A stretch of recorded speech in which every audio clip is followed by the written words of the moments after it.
전능하사 천지를 만드신 하나님 아버지를 내가 믿사오며 그 외아들 위주 예수 그리스도를 믿사오니 이는 성령으로 잉태하사 동정녀 마리아에게 나시고 본디오 빌라도에게 고난을 받으사 십자가에 못 박혀 죽으시고 장사한 지 사흘 만에 죽은 자 가운데서 다시 살아나시며 하늘에 오르사 전능하신 하나님 우편에 앉아 계시다가 저리로서 산 자와 죽은 자를 심판하러 오시리라.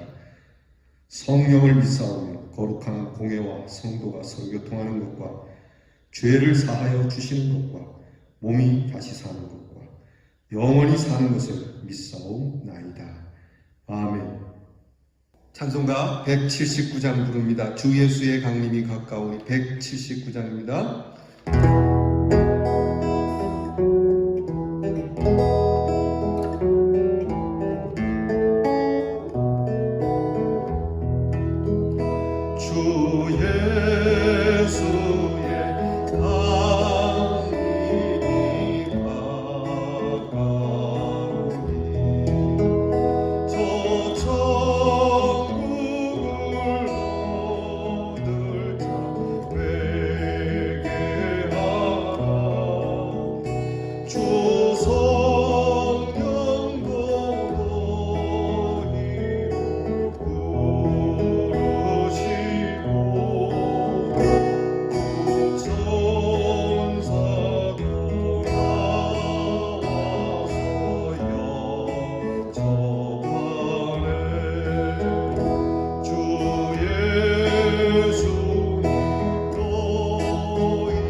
기도하겠습니다. 세상의 풍파 속에서 흔들리는 믿음이 되지 않도록 도우신 아버지 하나님, 여전히 우리를 사랑하시는 하나님 사랑 앞에 변함없는 믿음을 가지고 이 아침 주께 이른 시간 엎드려 기도할 수 있음에 감사를 드립니다. 살아가면서 어려운 일들과 힘든 일이 있지만 능히 이를 이길 수 있으며 이기지 못할 때는 피할 길을 열어주시는 하나님이신 줄 믿습니다. 고난이 계속되면 우리의 마음이 심히 약하여 낙심될 때도 있사오나 그래도 이 시간만큼은 깨어 주님께 기도하며 하나님이 이미 주신 복이 얼마나 크고 많은지 확신하며 감사함으로 찬양과 기도를 드립니다. 주님, 날 위하여 나의 죄를 위하여 십자가에 죽으신 것보다 더 큰 은혜가 어디 있겠습니까? 주님을 생각하며 무엇을 구할 수 있겠습니까? 구하는 저희들이 부끄러울 뿐입니다. 그러므로 주님, 여러 가지 어렵고 힘든 일이 있어도 주의 이름으로 고난당하고 심지어 핍박당하고 생명까지 내어주신 우리 믿음의 선배들을 생각하며 우리가 이 생에서 잘 먹고 잘 사는 일, 근심되는 일을 위하여 주께 기도하는 것은 참으로 부끄러운 일이 될 수밖에 없음을 고백합니다. 그저 주의 거룩한 십자가에 믿음으로 살아가는 이 좁은 길을 걷는 것을 즐겨하는 저희들 되게 하시고, 믿음으로 살아가는 이 길을 막아서는 것이 무엇이든지 물리치는 힘을 더하여 주시고, 강하고 담대함으로 악을 버리며 하나님의 거룩한 사업에 힘쓰는 저희들 되게 하시고, 이전까지 살아왔던 우리의 삶을 되돌아보지 않으며 오직 주님만 바라보며 살아가는 저희들 되게 하여 주시옵소서. 성령을 보내주셔서 오늘도 주님 그 성령의 능력으로 살기를 원합니다. 성령께서 깨닫게 해주시고 보호해 주시고 주님만 보고 걸을 수 있도록 도와주시옵소서. 하나님, 우리 대언의 성도들이 항상 하나님의 능하신 손에 보호받기를 원합니다. 질병으로 인하여 심히 어려워진 경계 속에 가난하지 않도록 도우시고 외롭거나 서럽지 않게 지켜주시옵시고 항상 강건하여 꿈과 기대와 소망이 이루어지는 우리 대연의 성도 곧 하나님의 자녀들이 되게 하옵소서. 하나님, 우리 자녀들을 위하여 기도합니다. 항상 기도하오니 공부하는 자녀들에게 지혜와 총명 주시고 나라에 부름받은 자녀들에게 충성과 명예와 강인함을 주시며 멀리 해와 객지 있는 자녀들에게 그 길을 주님이 예비하셔서 인도하여 외롭지 않게 하여 주시옵소서. 오늘 우리의 사랑하는 모든 성도들과 자손들이 안전하여 하나님이 주신 복된 소식 가운데 거하고 오늘도 주의 권세와 영광을 위하여 하나님의 이름으로 보존하여 주시옵소서. 예수님 이름으로 기도하옵나이다. 아멘. 오늘 우리가 함께 묵상할 말씀 요엘서 3장 1절로 6절 말씀입니다. 요엘서 3장 1절로 6절 말씀. 요엘서를 계속 보고 있으니까 여러분께서 표시를 해 두셨으리라고 봅니다. 자, 우리 3장 1절로 6절 말씀 함께 봉독하겠습니다. 보라, 그날 곧 내가 유다와 예루살렘 가운데에서 사로잡힌 자를 돌아오게 할 그때에 내가 만국을 모아 데리고 여호사밧 골짜기에 내려가서 내 백성 곧 내 기업인 이스라엘을 위하여 거기에서 그들을 심문하리니 이는 그들이 이스라엘을 나라들 가운데에 흩어버리고 나의 땅을 나누었음이며 또 제비 뽑아 내 백성을 끌어가서 소년을 기생과 바꾸며 소녀를 술과 바꾸어 마셨음이니라. 두로와 시돈과 블레셋 지방아 블레셋 사방아 너희가 나와 무슨 상관이 있느냐? 너희가 내게 보복하겠느냐? 만일 내게 보복하면 너희가 보복하는 것을 내가 신속히 너희 머리에 돌리리니 곧 너희가 내 은과 금을 빼앗고 나의 진귀한 보물을 너희 신전으로 가져갔으며 또 유다 자손과 예루살렘 자손들을 헬라 족속에게 팔아서 그들의 영토에서 멀리 떠나게 하였음이니라. 아멘. 오늘 우리 묵상의 주제는 심판의 국문이에요. 한번 따라합시다. 심판의 국문. 국문이라고 하는 것은 재판하는 자리에서 그가 저지른 죄에 대하여 낱낱이 드러내고 그리고 그 결과에 따라서 이제 심판을 하는, 재판하는 그러한 자리가 됩니다. 국문의 자리, 심판의 자리, 법정과 같은 것이죠. 오늘 우리가 읽은 요엘서 3장 1절에서 6절 말씀은 하나님께서 이스라엘 백성들 뿐만이 아니라 이스라엘 백성들을 괴롭힌 자들, 이스라엘 백성들, 곧 하나님의 사람들을 괴롭힌 자들에 대해서 하나님께서 재판하시는 이 일을 반드시 하시겠다라고 하는 하나님의 의지가 굉장히 강렬하게 드러나고 있습니다. 여러분, 이 땅에서 하나님의 사람들이 믿지 않는 사람들에게 핍박을 당하고 심지어는 목숨을 잃어버리는 박해를 받지만 하나님께서는 이것을 묵과하지 않고 계십니다. 하나님께서는 하나님의 백성이 물론 잘못하는 일에 대하여 하나님께서 징계를 내리시기도 하지만 그렇다라고 해서 하나님의 백성을 함부로 다루는 그러한 자들에 대하여서 하나님은 더 무서운 그러한 징계를 갖고 계시다는 것이죠. 이스라엘 백성들이 하나님 앞에 죄를 지었습니다. 그리고 그 죄의 결과로 이스라엘 백성들이 하나님의 심판을 받게 되죠.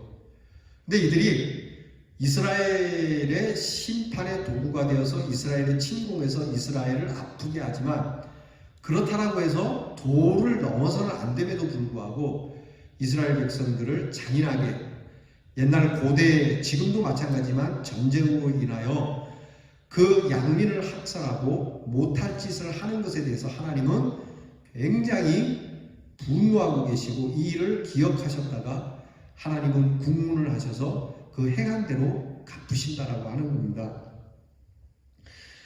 오늘 성경을 보게 되면 그날에라고 하는 말로 시작하죠. 그날은 곧 무엇입니까? 하나님께서 이스라엘을 회복하는 날이에요. 하나님께서 이스라엘을 용서하시고 이스라엘을 다시 하나님께로 돌아오게 하는 그날에 이스라엘을 괴롭게 한 모든 나라들을 모아서 하나님께서 국문을 하겠노라. 너희가 그때 무슨 일을 저질렀는지 무조건 이스라엘 백성들을 침략하고 그 나라를 점령해서만이 아닙니다. 하나님의 백성이든지 하나님의 백성이 아니든지 모든 인류는 하나님께 속해 있는데 하나님의 뜻에 어긋나는 일에 대해서는 하나님은 반드시 묻는 겁니다. 특히 오늘 성경에는요, 이 인권의 착취와 생명의 약탈 그리고 그들이 사람이 사는 일에 해서는 안 되는 잔인한 일들에 대해서 말씀을 드러내고 있어요. 요엘 선포 이후에 유다는 회개를 이제 하고 하나님 앞으로 돌아와야 되는데 사실 오랫동안 요엘 선지자가 그렇게 선포했음에도 불구하고 많은 선지자들이 이스라엘에 대하여 회개하고 돌아오라고 촉구했음에도 불구하고 끝내 급기야 망하고 말죠. 북쪽은 아수르 제국에 멸망하고 조금 더 오래 버텼던 남쪽은 바벨론 제국에 멸망하고 말아요. 그럼에도 불구하고 하나님께서는 이스라엘 백성들이 마침내 회복될 수 있도록 해주셨다는 겁니다. 아까 말씀드린 것처럼 이것을 그날 곧 내가 유다와 예루살렘에 사로잡힌 자들을 돌아오게 할 그때라고 표현하고 있죠. 여러분 예수님께서 오셔서 이것이 완성된 거예요. 모든 인생들이 사실 하나님의 국문의 자리에 설 수밖에 없지만 하나님께서는 우리에게 은혜를 주셔서 이스라엘 백성뿐만이 아니라 우리 모두가 하나님 앞으로 돌아올 그날을 우리에게 허락하셨어요. 그러면 이 날의 최종적인 의미는 역사의 마지막에 인류의 마지막 날 하나님의 심판이 이르는 그날을 얘기해요. 그날에 하나님을 믿는 자들은 구원을 받지만 어제 우리가 나눈 말씀처럼 여호와의 이름을 부른 자는 구원을 받지만 여호와의 이름을 부르지 않는 자는 하나님의 재판석의 국문의 자리에 서서 하나님께서 낱낱이 드러내는 마치요 여태까지 살아온 모든 일들이 영상으로 다 CCTV 그것도 아주 화질이 정말 좋은 화질로 찍혀서 가장 가까이서 찍힌 것처럼 내 모든 것이 태어나서부터 죽을 때까지 내가 살아온 모든 것이 쫙 영상으로 돌아가면서 내가 지은 모든 죄를 드러내는 그러한 자리가 되는 겁니다. 하나님께서는 하나님의 사람들과 하나님의 사람들이 아닌 이 사람들의 운명이 뒤바뀌어지게 되는 그 말씀은 오늘 요엘 선지자를 통해서 주어지게 됩니다. 참 두려운 말씀이 되지요. 그러나 우리는 두려워할 게 없습니다. 왜냐하면 하나님께서는 우리를 구원하시고 주의 이름을 부르게 하셔서 주님의 그 하나님의 국문의 자리에 서지 않으니 얼마나 감사한 일입니까? 예수님께서 하신 말씀 아닙니까? 내 이름을 부르는 자는 하나님의 재판석에 들어가지 않겠다. 그것은 예수께서 우리를 중보하시기 때문에 우리 심판날을 그려보면 이렇게 되는 겁니다. 내가 이제 하나님의 심판자리에 딱 서게 됐을 때 그 두렵고 떨리는 자리에서 예수님께서 하나님께 얘기합니다. 아버지, 이 자는 내게 속한 자입니다. 그러면 하나님께서 묻지 않고 그래 예수께 속하였다니까 하나님의 독생자 아들에게 속하였다니까 더 이상 재판을 진행하지 않고 하나님 나라로 바로 들여보내신다는 것이 계시록의 말씀 아닙니까? 오늘 성경 말씀 이방인들과 이스라엘 백성들을 괴롭게 한 하나님을 믿지 않는 망국에 대하여 하나님이 이렇게 분문합니다. 그 내용을 정리하면 이렇게 돼요. 첫 번째는 먼저 여호사밧 골짜기로 모으신다는 거예요. 이게 무엇을 의미하냐면 여호사밧은 남쪽 유다가 그러니까 솔로몬 이후로 남쪽 유다 국가의 네 번째 왕입니다. 기원전 872년에서 848년에 정치한 왕인데 이 왕이 가졌던 그 여호사밧 왕의 이름으로 되어 있는 여호사밧 골짜기라고 하는 것은 하나님의 심판이 있는 자리라고 하는 의미를 가져요. 지리적인 의미도 있겠지만 여기에는 하나님의 날과 연관이 되는 지리적 의미보다는 하나님의 심판적 의미로 보아야 합니다. 그때 이 여호사밧 골짜기라고 이름이 칭해지는 것은 약 기원전 853년경에 변방에 있는 에돔과 그리고 암몬 족속과 그리고 모압과 또 블레셋 여러 국가들이 쳐들어옵니다. 특히 암몬과 모압과 에돔이 연합군을 조직을 해서 연합해서 동맹을 해서 이스라엘을 쳐들어오고 유다를 쳐들어오는데 유다의 여호사밧이 그 골짜기에서 이 연합군을 물리치게 됩니다. 이 큰 대군을 물리치니까 그곳을 왕의 이름을 따서 여호사밧 골짜기라고 하는 것이죠. 그래서 여호사밧 골짜기는 외세 만국을 물리친 골짜기이기 때문에 그곳으로 모으겠다라고 하는 요엘 선지자의 말씀은 하나님께서 그와 같이 이스라엘을 괴롭게 한 만국을 하나님의 백성을 괴롭게 한 그 골짜기로 몰아오겠다라고 하는 것이죠. 모이게 하시겠다는 거죠. 모이게 하겠다는 뜻이 뭡니까? 거기에서 물리친 것처럼 멸망케 한 것처럼 만국을 그렇게 심판하시겠다고 하는 그런 의미가 담겨 있는 것이죠. 이해가 되시죠? 그러면 이것은 오늘 우리로 말하면 갈보리의 언덕이 되는 겁니다. 예수님께서 십자가에서 돌아가심으로 우리의 모든 죄를 사하시고 승리로 이끄신 곧 하나님의 백성에게 구원을 이루어 주신 그 당시에 십자가를 지신 갈보리산은 그들이 볼 때는 우리의 패배인 것 같지만 하나님께서는 그곳에서 승리를 이루신 자리이기 때문에 만국을 어디로 모으십니까? 갈보리의 자리 곧 예수 그리스도의 십자가로 다 모아서 거기에서 심판을 하시겠다라고 하는 의미와 동일한 것입니다. 둘째는 국문에 나타나는 심판의 이유가 있습니다. 무조건 재판하는 것이 아니고 오늘 성경을 보게 되면 그들의 죄를 낱낱이 묻습니다. 너희가 하나님의 백성을 열국으로 흩어버렸다. 그리고 그 땅을 너희가 나누어 가졌다. 이건 우리가 일제시대 때 침략을 당한 경험이 있으니까 우리가 경험이 될 거예요. 쉽게 이해할 수 있을 거예요. 나라의 땅을 자기들이 임의로 다 찍고 강제로 이주시키거나 막 흩어버리는. 두 번째는 이스라엘 백성을 제비 뽑아 팔아서 기생을 취하고 술을 마셨다는 것. 오늘 성경에 나오죠. 소년과 소녀들을 팔았습니다. 술에 팔았습니다. 기생에게 팔았습니다.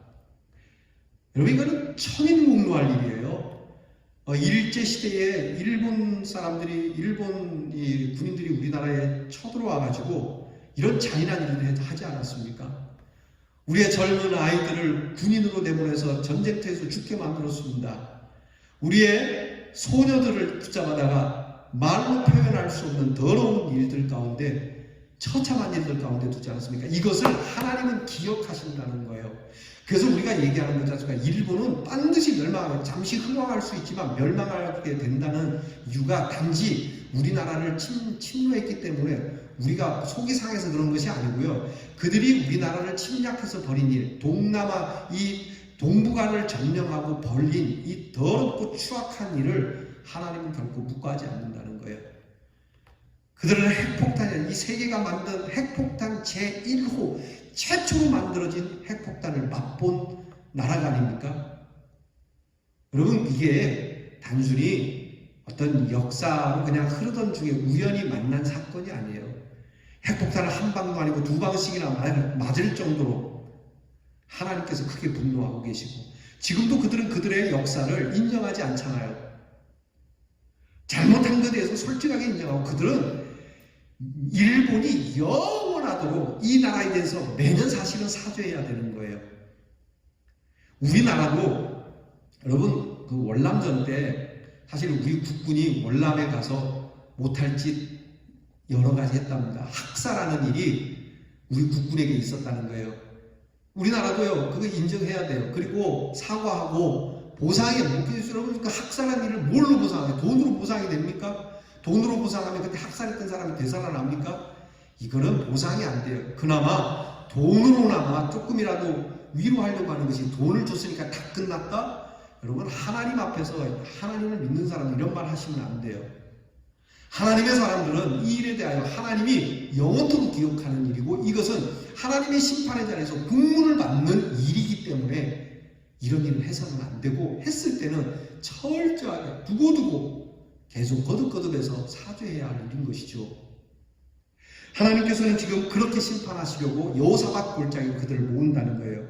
세 번째는요, 그들이 재물을 취했어요. 심지어는 하나님의 전에 있는 것까지, 거룩한 것까지 가지고 가서 자기들 마음대로 그 거룩한 하나님의 기물들까지, 우리나라로 말하면 국보를 얘기하는 거죠.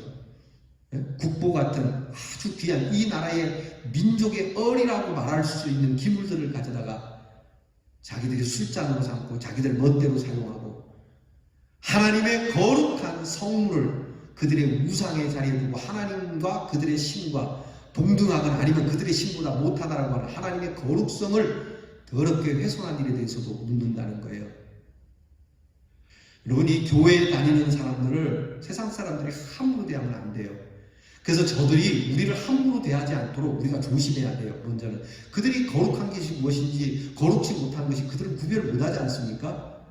그래서 그들이 이런 피해를 입지 않도록 우리가 거룩하게 살 의무는 있어요. 책임도 있고요. 그들은 그래도 되는 줄 알았지만 하나님은 이것을 용서하지 않는다는 거예요. 결국 그들이 하나님의 백성을 아프게 하고 힘들게 하고 핍박했던 일을 하나님께서는 심판하겠노라고 하는 그 의지가 강하게, 아주 강렬하게 오늘 말씀에 요엘 선지자는 선포하고 있어요. 이렇게 하나님은 대적자들을 국문하여 심판하시고, 그리고 반면에 하나님의 백성은 온전히 마침내 구원하신다는 거예요. 자, 여러분, 이 하나님의 이 은혜로운 일, 오늘 우리가 코로나로 인해서 교회들이 여러 가지로 좀 비난을 받을 일을 또 하기도 했지만, 그렇다고 해서 비난을 또 받지 않도록 하는 교회도 있는데, 싸잡아서 욕먹고 가슴 아프죠, 그죠? 솔직히 기분 나빠요. 신천지와 같이 취급하는 거. 일부 한두 교회를 빼고는 사실 교회를 통해서 그렇게 고통을 받은 일은 없어요. 그럼에도 불구하고 하나님께서 이 백성을 이렇게 기억하고 계시고, 하나님의 백성들을 향해서 괴롭게 하는 이들을 하나님이 기억하고 계시다가 심판하신다라고 하는 이 말씀 들으면서 여러분, 용기도 얻고, 또 그런 자들이 심판을 받지 않도록 우리가 힘써 복음을 전해야 되겠다라고 하는 여러분, 이 뜨거운 마음이 함께하기를 주님의 이름으로 축원합니다. 기도하겠습니다. 하나님, 언젠가는 우리도 세상을 떠나게 될 것이고 하나님 앞에 반드시 서야 될 것을 압니다. 하나님 앞에 서게 될 때 그 하나님이 국문하시는 자리에 뉘라서 감히 국문을 피할 수 있겠습니까? 그러나 저희들에게는 예수 그리스도의 이름을 주시고 성령을 부어주사 하나님의 국문의 자리에 있지 않는 이 큰 은혜를 주신 우리 아버지께 감사를 드리며, 또한 세상 끝에 하나님의 국문 자리에 서게 될 악한 자들, 하나님을 모르는 자들을 보며 하나님, 반드시 하나님께서 하나님의 사람들을 괴롭게 한 일에 대하여 갚으심을 저희들이 믿으며 오늘의 어렵고 핍박받고 박해받는 일을 두려워하지 않게 하시고, 나아가 이들이 하나님의 국문의 자리에 서지 않도록 저들을 불쌍히 여기고 긍휼히 여기는 마음으로 복음을 전하는 그리스도의 사람들이 되게 하여 주시옵소서. 예수님 이름으로 기도하옵나이다. 아멘. 우리 주께서 가르쳐 주신 기도를 드리겠습니다. 하늘에 계신 우리의 아버지여, 이름이 거룩히 여김을 받으시오며 나라의 마옵시며 뜻이 하늘에서 이루어진 것 같이 땅에서도 이루어지이다. 오늘날 우리에게 용할 양식을 주옵시고 우리가 우리에게 죄 지은 자를 사하여 준 것 같이 우리 죄를 사하여 주옵시고 우리를 시험에 들게 하지 마옵시고 다만 악에서 구하옵소서. 대개 나라와 권세와 영광이 아버지께 영원히 있사옵나이다.